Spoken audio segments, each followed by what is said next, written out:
Hello, English teachers. I hope my video finds you well. So, today we are going to talk about a very interesting topic, which is written exams. Okay, let's go. So, first of all, I'd like to remind you who I am. My name is Jimena Barrenti. I'm from Luján, but I'm currently living in Zárate. I have worked in private schools, bilingual schools, language schools, and public schools. Right now, I'm only working in secondary school, technical school, and public school. I have been teaching English for 18 years, and well, I hope you like my ideas. Let's go. So, first and most importantly, you must test your students using similar activities to the ones you've used in class. So, if during your lessons you asked your students to write true or false or to do a matching activity, you cannot ask them to write sentences in a written exam because you haven't practiced that. So, if you want your students to write sentences in the written exam, you have to practice writing sentences during your lessons. If you want your students to create a Venn diagram during the written exam, you have to practice creating a Venn diagram during your lessons. Am I clear? Let's see an example. So, during class, we read Robbie Coltrane's biography, we completed the chart, and we completed the sentences with the past simple of the verb to be. So the exam was the exact same activity, but with another person. So my students had to read the information and they had to select which was the information that they had to use to complete the chart. So they had already practiced this, so they had an idea of what they had to do, right? And well, then again, they had to complete the sentences using the past simple of the verb to be. I think it is very simple and it is a challenge anyway. You would be surprised because some of my students didn't pass the exam because they didn't know where the information was. So, if you like this activity that you have just seen, it is part of a unit of work called Harry Potter that you can check if you visit my website.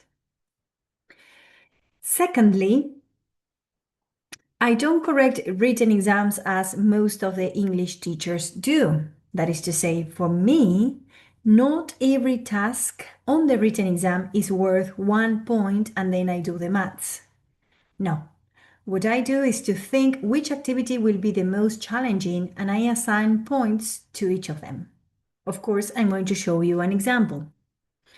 So, and the first activity here, it says, who am I? Read and write the name. So this is worth only 1 point. The second activity is true, false, or doesn't say. This is worth 2 points because it is a bit more challenging. And the third activity is correct the sentences using the past simple negative. So this is worth 3 points because, in my opinion, it is the most important activity of the exam. Now, if you like this exam, it is related to a unit of work called A Great Leader, which I also have for sale, and you can see if you visit my website. Thirdly, I ask all my students to put their mobiles in a basket which I bought at the Chinese shop. And all of them do it. I tell them it is only for the time of the test, and they willingly put their mobile phones in the basket. And the basket, everyone can see the basket. I do not touch any of the mobile phones. Everything is done legally, let's say. My students can't use their mobiles, but they can use their folder and they can use their English booklet and they can talk to the person next to them in order to complete the exam. I believe that knowledge is built rather than memorized. So, as you could see from the examples that I have just given you, my students have to create different or have to solve the same activities but with different words. So anyway, they need to know English and they need to have acquired and understood the rules or the reading skills so they can solve the test. Another thing which I do is to create two different exams, Team A and Team B, so they can't copy. They can talk to each other and exchange opinions, but they can't copy because it is not the same exam.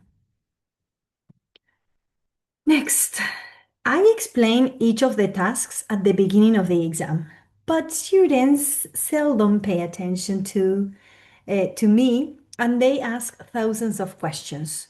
So I started including this on the sheet of paper so they know that they can only ask 3 questions during the exam. And so they better think which questions they want to ask. You see, this student completed the 3 questions, perfect. So he didn't have any more chances. They have 1 hour to solve the written exam.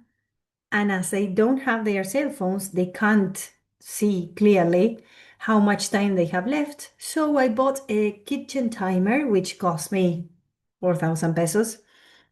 And I place it there in front of the mobiles so my students know and they can see clearly how much time they have to solve the exam. Now, feedback. After I check the exams, I call my students one by one because first you must write down their marks on their communication copybooks. In my case, I do it in the English booklet, but if you don't have an English booklet, you must write down their marks somewhere because it is the proof that you and your students have about the written exam. So when I call my students one by one, I tell them, check this activity. For example, number 1, you didn't include the S in the verb. And that's very important. I mean, that was the whole point of the activity, for example. Or in this activity, you didn't order the words in the correct place. So you didn't do it correctly. I'm afraid that's why you have 0 points, for example. So your students know what they did wrong. Because if it is for them, they are never going to pay attention to that. But I truly believe that feedback is paramount. Okay? Well, and that's it for written exams. If you have any questions, please comment below. And if you liked any of my units of work, you can visit my website and you can see the videos and how to pay and the price of each unit of work.